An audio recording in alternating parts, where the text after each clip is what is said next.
प्रजापुर गांव में मोहन नाम का एक मिस्त्री रहता था।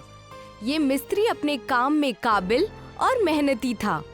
हाल ही में मोहन की बेटी दिव्या की शादी तय हुई है। अब तो दिव्या की शादी पक्की हो गई है जी।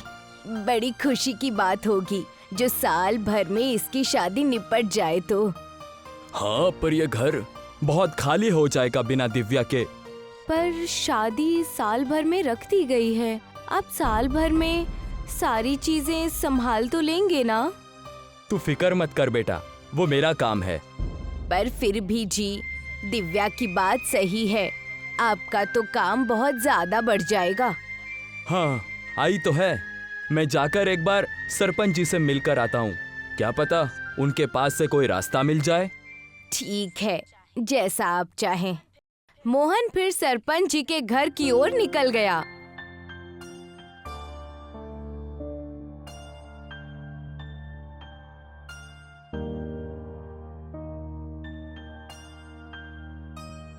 अरे सरपंच जी, कैसे हैं? सब ठीक तो है ना? अब तक तो ठीक ही था भाई। अब तुम जो बात बताओगे उससे पता चलेगा कि आगे ठीक रहूंगा कि नहीं। सरपंच जी, आप भी ना। कोई बात नहीं, अब बताओ कैसे आना हुआ। सरपंच जी, आप तो जानते हैं कि दिव्या का निकाह 1 साल बाद तय हो चुका है, जिसके लिए मुझे शायद उस वक्त कुछ जरूरत पड़ सकती है पैसों की। इसीलिए मैं आपके पास आया था कि अगर कोई ऐसी दिक्कत आती है तो आप उस वक्त हमारी पैसों से मदद करें। वाह, मैं तुम्हें पैसे तो नहीं देने वाला। पैसे तो मैंने इतने रखे ही नहीं कि मैं तुम्हारे बेटी की निकाह के लिए दे सकूं। अच्छा सरपंच जी, कोई बात नहीं। बस कस्बे में जो भी मिस्त्री का काम है वो आप मुझे दे दीजिए, तो मैं काफी मशक्कत करके पैसा जल्दी जुटा लूंगा। अगर पूरे कस्बे का काम अकेला कर लेगा तो मुझसे भी ज्यादा रईस हो जाएगा। मैं तो इसकी मदद कभी भी नहीं करूंगा, और अकेले पूरे कस्बे का काम करना मुमकिन भी नहीं है। अभी के लिए हाँ में हाँ भर देता हूँ। हाँ ठीक है, मैं पूरी कोशिश करूंगा। शुक्रिया सरपंच जी, अब मैं चलता हूँ। शुक्रिया।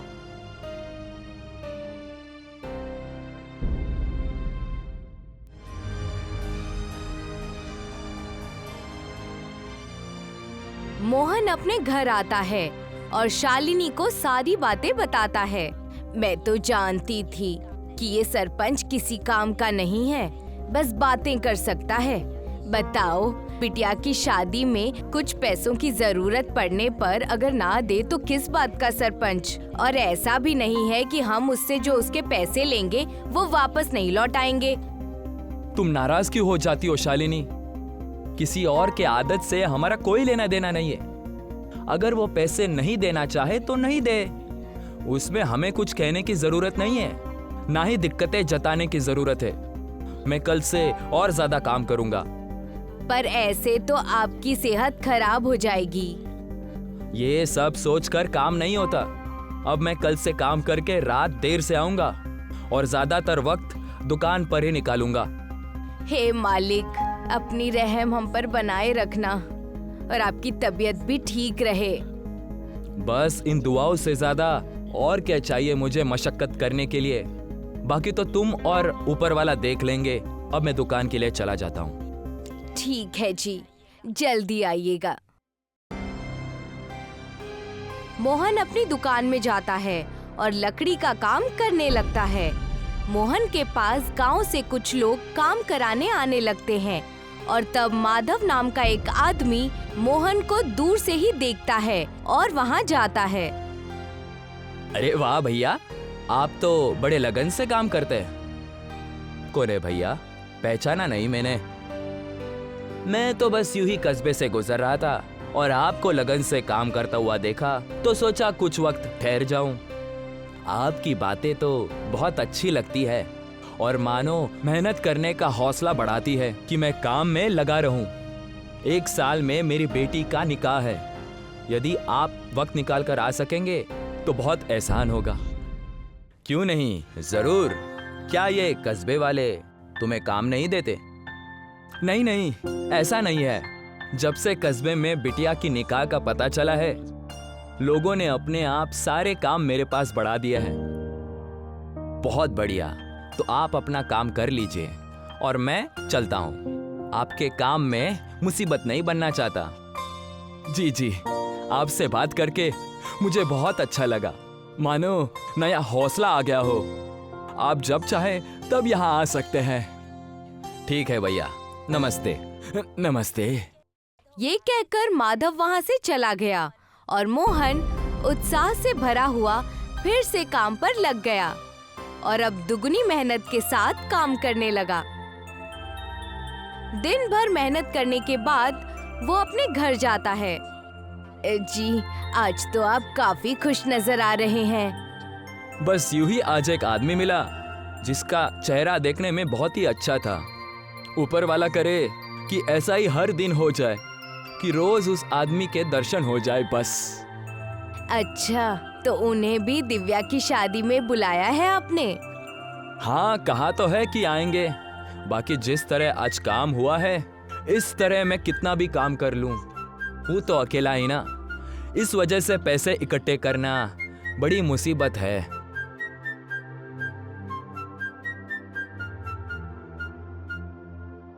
अच्छा पापा, ये शादी तो बड़ी ही परेशानी का काम लगता है। नहीं बेटा, दिक्कत कैसी? ये तो मेरा तुम्हारे लिए फर्ज बनता है। कई महीने बीत चुके हैं। मोहन लगन से अपने काम में लगा हुआ है। उसके पास पैसे तो काफी जमा हो गए हैं, पर शादी जितने नहीं हुए हैं। इसी वजह से वो फिर से सरपंच जी के घर जाता है, उनसे मदद मांगने के लिए। क्या बात हो गई मोहन, यहाँ कैसे आ गए आज? क्या बताओ सरपंच जी, वो कुछ बात करनी थी मुझे आपसे। सुना है तुम्हारा काम जोरों से चल रहा है, बहुत नोट छाप रहे हो, तो भला मुझसे कैसी मदद चाहिए? सरपंच जी, आप तो जानते हैं कि कस्बे वाले मुझे उनके पास के सारे काम दे देते हैं। इस वजह से मैं ये पैसे कमा पा रहा हूँ, वरना इतने पैसे तो बहुत सालों से ना कमा पाऊँ। अच्छा, तो ये कस्बे वाले भी मदद कर रहे हैं तुम्हें अमीर बनवाने में? आप गलत समझ रहे हैं सरपंच जी, मुझे पैसे वाला बनाने में नहीं, मेरी बेटी के निकाह के लिए पैसे जमा करने के लिए। अब तक निकाह के लिए पैसे जमा नहीं हुए? नहीं सरपंच जी, इकट्ठे नहीं हो पाए। दिन रात काम करने के बाद भी अगर ऐसा ही चलता रहा तो जो हालत बनी है वो भी बिगड़ जाएगी। साथ में कोई काम करने वाला भी नहीं है, वरना थोड़ी मदद हो जाती मेरी। तो अब मेरे पास क्यों आए हो, ये भी बता दो भाई। वही बात जो मैंने आपसे शुरू में कही थी कि आप मुझे पैसे दे देते। पैसे तो नहीं दूंगा, कस्बे वालों से मेहनत करवाते रहो। ठीक है। ये कहकर मोहन वहाँ से अपने घर चला गया। आया बड़ा, मैं इसकी मदद क्यों करूं? इतना ही नहीं, इसकी अकल तो ठिकाने लगानी पड़ेगी, वरना अगर ऐसा ही चलता रहा तो ये मुझसे भी ज्यादा पैसे वाला हो जाएगा।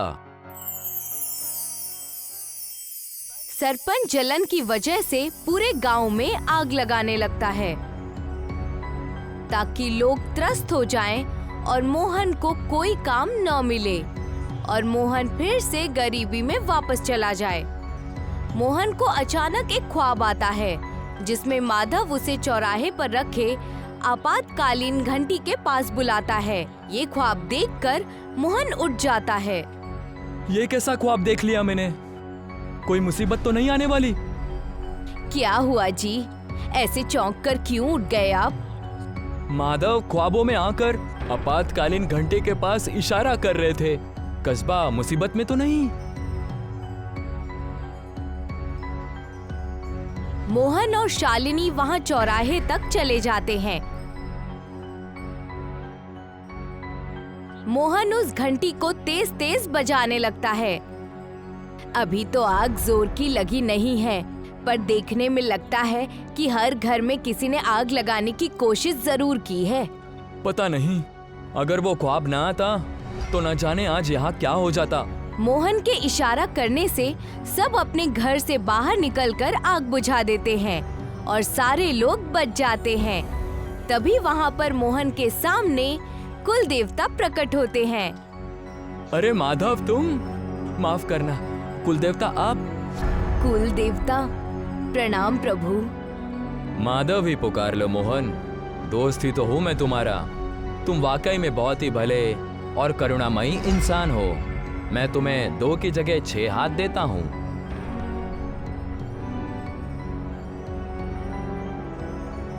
शुक्रिया प्रभु, पर 6 हाथ देने की वजह जान सकता हूँ?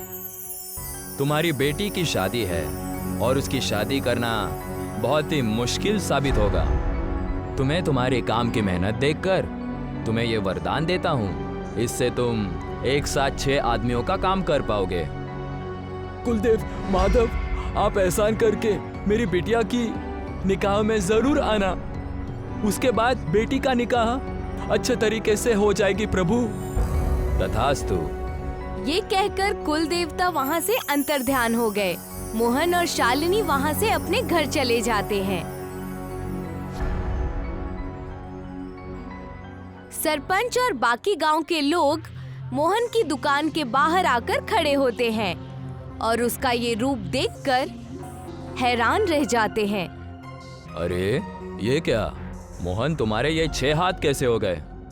और ये काम तो ऐसे कर रहे हो जैसे मानो 10 लोग एक साथ कर रहे हो। आइए, आप सबका स्वागत है मेरी दुकान पर। आज से आप लोगों को जो भी काम हो, आप बेझिझक मेरे पास आइए। मैं अकेले 10 लोगों के बराबर का काम कर सकता हूँ। वो सब तो ठीक है, ये हुआ कैसे? ये 6 हाथ आए कहाँ से? आप लोग तो जानते ही हैं कि कल रात किस तरह कस्बे में आग लगी थी।